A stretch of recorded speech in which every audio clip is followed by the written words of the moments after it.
Following up on the whole business of national security and the role that intelligence gathering plays in all that, do you consider it reasonable, for the sake of national security, that private banking transactions be visible to the federal government regardless of probable cause or anything else? The tracking of credit cards, the tracking of bank deposits and withdrawals.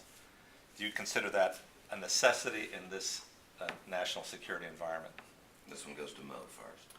It depends on the circumstances. I would like to think that before the federal government is going to look at specific banking transactions, that there is some kind of reasonable suspicion, or beyond that, probable cause to form a basis for there being a threat that is related to those transactions.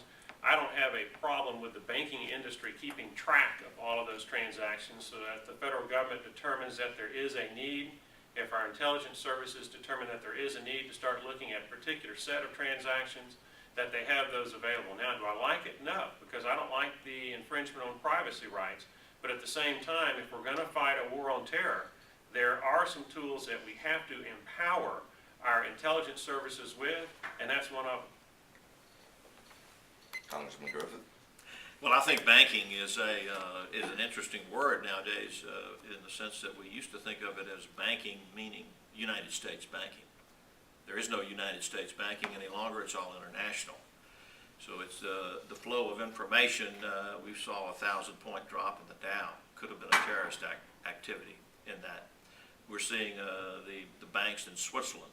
We're seeing the banks in England, all intertwined and woven together with our United States banking system.